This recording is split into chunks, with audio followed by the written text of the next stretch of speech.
this is Chaz with Chainbreaker Woodworking in Huntersville, North Carolina. We are going to be unboxing our new Festool Rotex RO150 Orbital Sander. Just got it today. Pretty excited to take a look and check it out for you and give you a review, let you know whether we think it's worth spending all that money on. So look forward to doing this for you. Talk to you soon. So this is the box that your sander is going to come in. Flip this cool green thing forward and open up this really nice setup here. One thing you're going to notice right when you get this thing, it's big. It's really nice. It's like super heavy, heavy duty.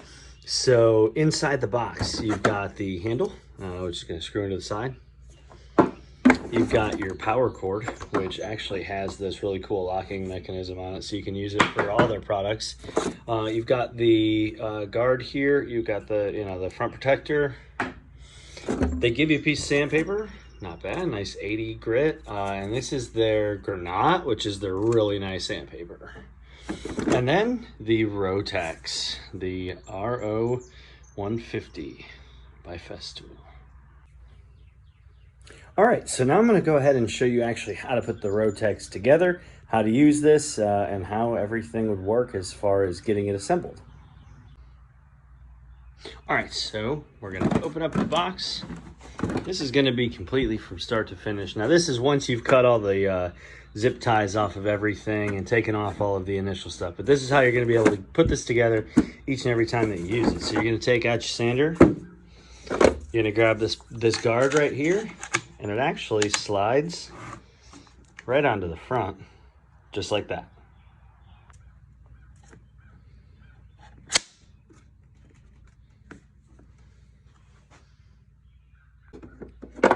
Next, we're going to take our power cord.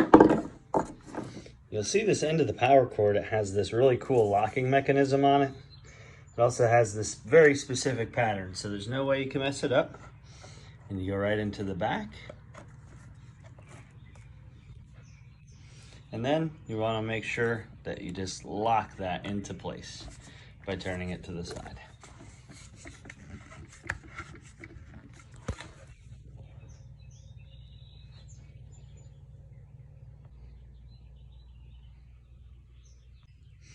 Now we want to make sure we line up our sandpaper perfectly, because the vacuum system and the suction system on this Festool is supposed to be just incredible.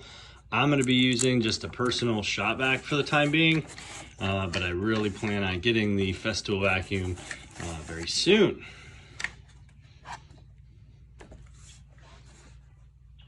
And lastly, we're going to grab the handle. I'm a righty, so I'm going to go ahead and get this on the left side.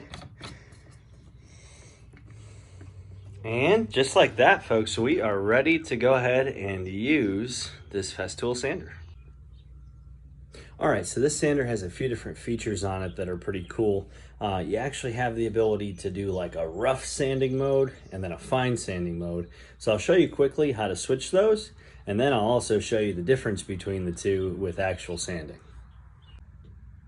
So if you take a look right here on the top, this is going to be your fine sanding mode on the left, and then your rough sanding mode on the right.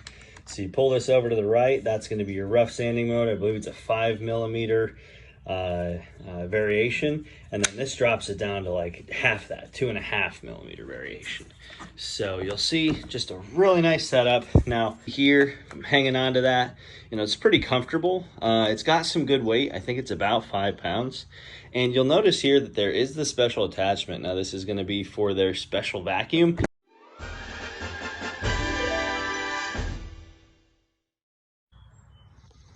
Okay, so again, I'm going to hook this up just using a shop vac. I just kind of tuck some tape inside there to make it where it would fit around this.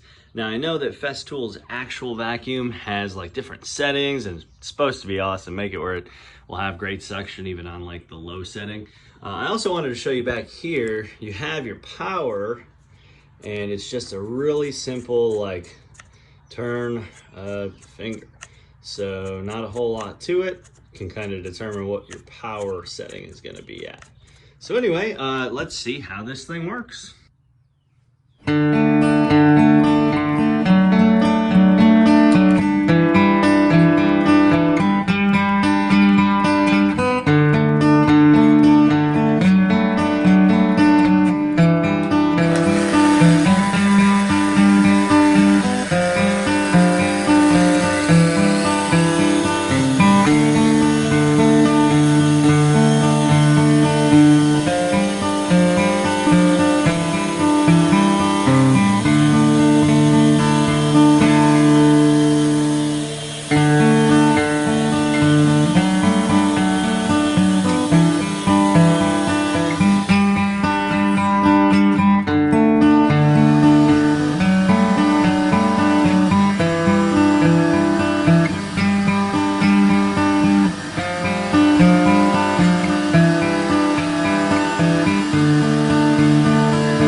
All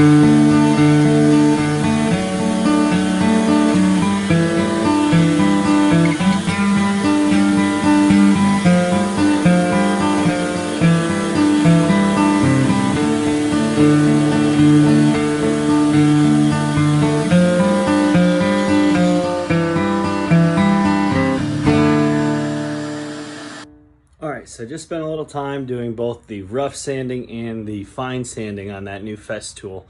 Definitely a big difference between the two. The rough sand is a much more aggressive, kind of all over the place pattern. The fine sanding, much more calm, much easier to control. I would say both equally effective, definitely for different things though. Take a look at the results. So this is the rough sanding side, and as you can see, like right here's where I stopped. So you can see, you know, pretty aggressive, pretty torn up there in some spots. This is actually the fine sand, and if you take a look at how nice and smooth that is, this is with 80 grit, and this was completely rough before. You can see what it was before. The fine sand did an amazing job, so that's pretty incredible on that. So with that being said, let's talk about one of the most important things, and that is price. So this Festool sander sells for $620, which seems like a lot of money. But if you're buying cheap sanders and you get a bunch of them over time, maybe this would add up. This is definitely the highest quality sanding tool I've ever seen. The sanding pads you can see here were like 17 bucks, and those are 10 packs. I would definitely recommend getting all of them at the same time. This was $790 total for all of these sanding pads and the sander that we have here. Folks, I hope that this little review kind of helps you understand what you'd be getting if you get this Festool sander. All right, so I've used the Festool, the new sander. It's unbelievable. The question is kind of what's the review on it? I would say if by any possible way you can get one, do it. It is absolutely worth it. It's an unbelievable tool. I would just simply say, know what you're getting into. Understand that if you don't have a shop vac or something, this thing takes off material like crazy, so you're gonna have a lot of mess. So I would encourage you to look into the Festool vacuum, look into a shop vac system. Definitely go for it though. If this is something that you're trying to make a business out of or something, then you know, move to the pro level. That's kind of what we wanted to do here. And good luck. If you have any questions, concerns, anything like that, shoot them to me in a message. Would love to answer those for you. And take care. God bless.